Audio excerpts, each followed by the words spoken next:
So we've been inching closer and closer to that holy grail of data structures, one that we can insert into, delete from, and look up in constant time, right? That's sort of the goal. We want to be able to do things very, very quickly. Have we found it here when we're talking about tries? Well, let's take a look. So we've seen several different data structures that handle the mapping of so-called key-value pairs, mapping some piece of data to some other piece of data so we know where to find information in a structure. So for an array, for example, the key is the element index, array location 0, array location 1, and so on.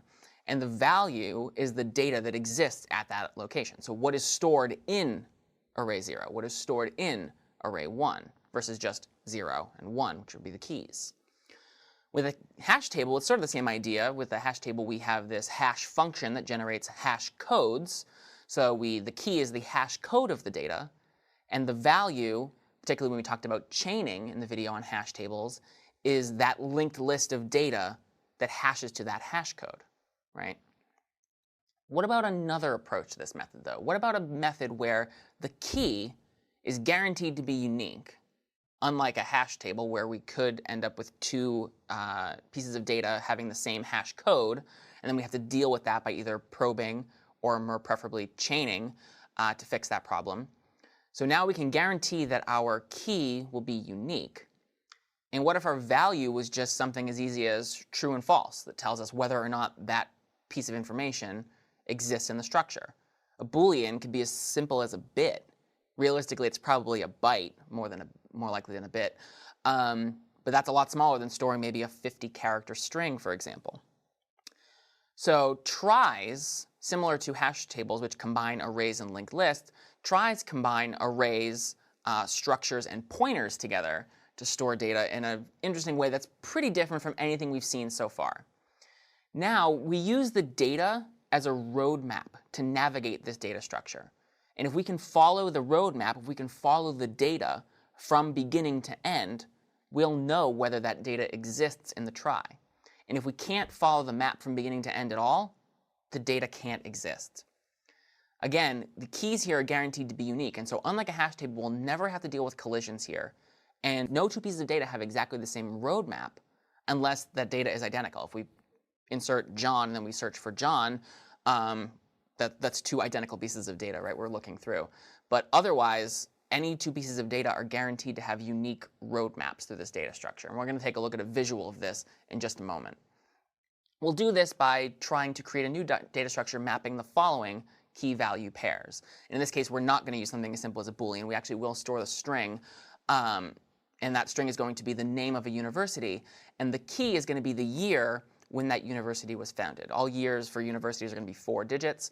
And so we'll use those 4 digits to navigate through this data structure. And we'll see again how we do that in just a second. And at the end of the path, we'll see the name of the university that corresponds to that key, those 4 digits.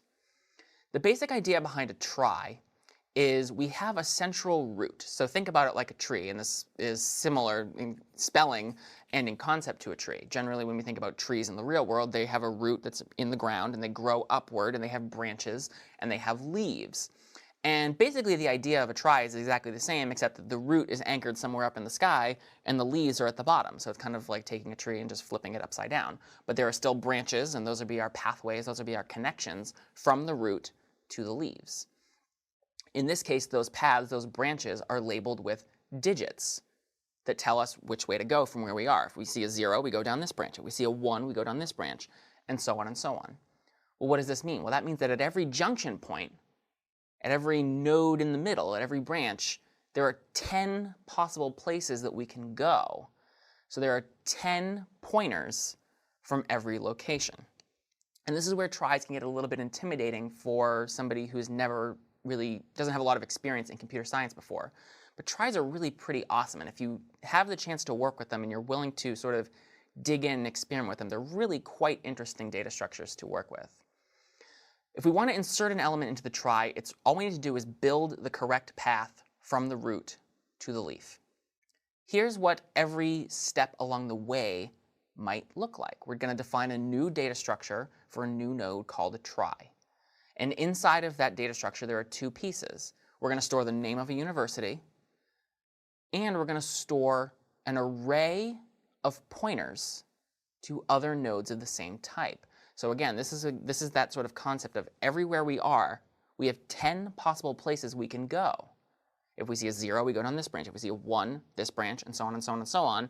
If we see a 9, we go down this branch. So at every junction point, we can go 10 possible places. So every node has to contain 10 pointers to other nodes, to 10 other nodes. And the data we're storing is just the name of the university. So let's build a trie. Let's insert a couple of items into our trie.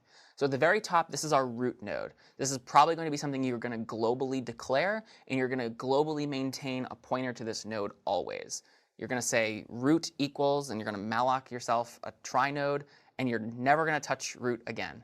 Every time you want to start navigating through, you set another pointer equal to root, and you use, like such as trav, which is the example I use in many of my videos here on stacks and queues and linked lists and so on. You set another pointer called trav for traversal, and you use trav to navigate through the data structure. So let's see how this might look. So right now, what does a node look like? Well, just as our data structure declaration indicated, we have a string, which in this case is empty. There's nothing here, and an array of 10 pointers. And right now, we only have one node in this trie. There's nothing else in it. So all 10 of those pointers point to null. That's what the red indicates. Let's insert the string Harvard. Let's insert the University Harvard into this trie, which was founded in the year 1636. We want to use the key 1636 to tell us where we're going to store Harvard in the trie. Now, how might we do that? It might look something like this. We start at the root, and we have these 10 places we can go. The root is just like any other node of the trie. There are 10 places we can go from here.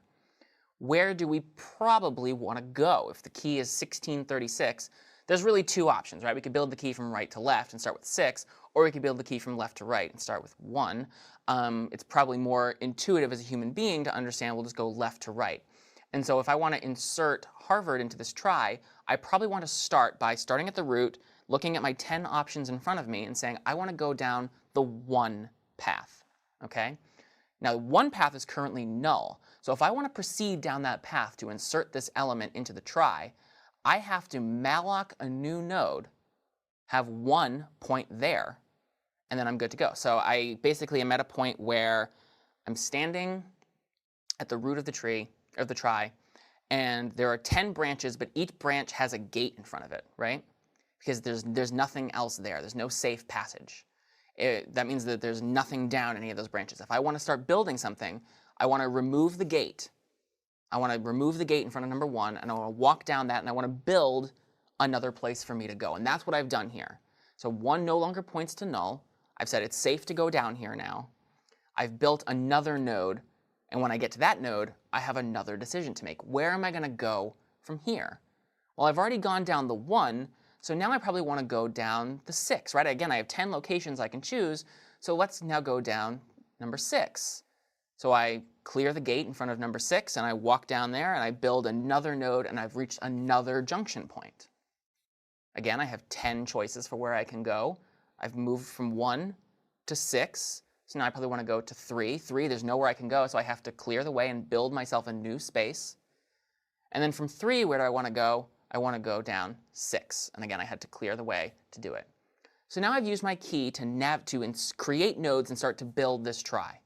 I've started at the root. I've gone down 1, 6, 3, 6. And now I'm at the bottom there in that node, and you might be able to see it on your screen. It's highlighted in yellow. That's where I currently am. My key is done. I've exhausted every position in my key, so I can't go any further. So at this point, all I really need to do is say, OK, sort of like looking down at the ground, if you're envisioning yourself as this sort of path with different connections, sort of looking down and sort of like spray painting Harvard on the ground. That's the name of this node. That's what's at this location. If we start at the root and we go down 1 and then 6 and then 3 and then 6, where are we?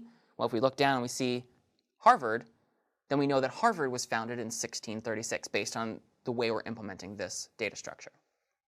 So that was hopefully straightforward. We're going to do 2 more insertions, and hopefully it'll help to see this done twice more. Now let's insert another university. Let's insert Yale into this trie. Yale was founded in 1701. So we'll start at the root, as we always do, and we set a traversal pointer. We're going to use that to move through. The first thing we want to do is go down the 1 path. That's the first digit of our key. Fortunately, though, we don't have to do any work this time. The one path has already been cleared. I cleared it previously when I was inserting Harvard at 1636. So I can safely move down 1 and just go there. I can move down the 1. Now, though, I want to go to 7. I cleared the way at 6. I know I could safely proceed down the 6 path, but I need to proceed down the 7 path. So what do I need to do? Well, just like before, I just need to clear the gate, have it get out of the way, and build a new node from the 7 path, just like this. So now I've moved 1 and then 7. And now notice I'm sort of on this new sub-branch, right? Everything else from 16 on, I don't care about. I'm not doing 16 anything. I'm doing 17 stuff. So now from 17 on, I have to sort of blaze new trails here. The next digit of my key is 0. I clearly can't get anywhere. I just built this node, so I know there's no paths forward from here, so I have to make one myself. So I malloc a new node and have 0 point there. And then one more time, I malloc a new node and have 1 point there. Again, I've exhausted my key, 1701. So I look down and I spray paint Yale on, that's the name of this node. And so now if I ever need to see if Yale is in this trie, I start at the root, I go down 1701 and look down, and if I see Yale spray painted onto the ground, then I know Yale exists in this trie. Let's do one more. Let's insert Dartmouth into this trie, which is founded in 1769. Start at the root again. My first digit of my key is 1. I can safely move down that path that already exists. The next digit of my key is 7. I can safely move down that path. It exists as well. My next digit is 6. From here, from where I currently am in yellow there in that middle node, 6 is currently locked off. I need to, if I want to go down that path, I have to build it myself. So I'll malloc a new node and have 6 point there. And then again, I'm blazing new trails here. So I malloc a new node so that from that node, path number 9, and then now if I travel 1769, and I look down, there's nothing currently spray painted there. I can write Dartmouth, and I've inserted Dartmouth into the trie. So that's inserting things into the trie. Now we want to search for things. How do we search for things in the trie? Well, it's pretty much the same idea. Now we just use the digits of the key to see if we can navigate from the root to where we want to go in the trie. If we hit a dead end at any point, then we know that that element can't exist, or else that path would have already been cleared. If we make it all the way to the end, all we need to do is look down and see if that's the element we're looking for. If it is, success. If it's not, fail. So let's search for Harvard in this trie. We start at the root, and again, we're going to create a traversal pointer to do our moves for us. From the root, we know that the first place we need to go is 1. Can we do that? Yes, we can. It safely exists. We can go there. Now, the next place we need to go is 6. Does the 6th path exist from here? Yeah, it does. We can go down the 6th path, and we end up here. Can we go down the 3 path from here? Well, as it turns out, yes, that exists too. And can we get on the 6th path from here? Yes, we can. We haven't quite answered the question yet. There's still one more step, which is now we need to look down and see if that's actually, if we're looking for Harvard, is that what we find after we exhaust the key? In the example we're using here, the years are always 4 digits, but you might be using an example where you are storing a dictionary of words. And so instead of having 10 pointers from every location, you might have 26, one for each letter of the alphabet.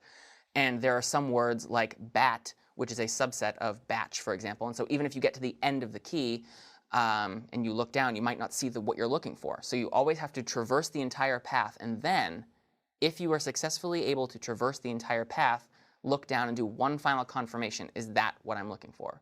Well, I look down after starting at the top and going 1, 6, 3, 6. I look down, I see Harvard. So yes, I succeeded. What if what I'm looking for isn't in the trie, though? What if I'm looking for Princeton, which was founded in 1746? And so 1746 becomes my key to navigate through the trie. Well, I start at the root, and the first place I want to go is down the 1 path. Can I do it? Yes, I can. Can I go down the 7 path from there? Yeah, I can. That exists too. But can I go down the 4 path from here? That's like asking the question, can I proceed down that little square that I've highlighted in yellow? There's nothing there, right? There's no way forward down the 4 path. If Princeton was in this trie, that 4 would have been cleared for us already. And so at this point, we've reached a dead end. We can't go any further. And so we can say definitively, no, Princeton does not exist in this trie. So what does this all mean, right? There's a lot going on here. There's pointers all over the place, and as you can see just from the diagram, there's a lot of nodes that are kind of flying around. But notice, every time we wanted to check whether something was in the try, we only had to look at we only had to make 4 moves. Every time we want to insert something into the try, we have to make 4 moves, possibly mallocing some stuff along the way. But as we saw when we inserted Dartmouth into the try, sometimes some of the path might already be cleared for us. And so as our try gets bigger and bigger, we have to do less work every time to insert new things because we've already built a lot of the intermediate branches along the way. If we only ever have to look at 4 things, 4 is just a constant, we really are kind of approaching constant time insertion and constant time lookup. The trade-off, of course, being that this try, as you can probably tell, is huge. Each one of these nodes takes up a lot of space, but that's the trade-off. If we want really quick insertion, really quick deletion, and really quick lookup, we have to have a lot of data flying around. We have to set aside a lot of space and memory for that data structure to exist. And so that's the trade-off, but it looks like we might have found it. We might have found that holy grail of data structures with quick insertion, deletion, and lookup. And maybe this will be an appropriate data structure to use for whatever information we're trying to store. I'm Doug Lloyd. This is CS50.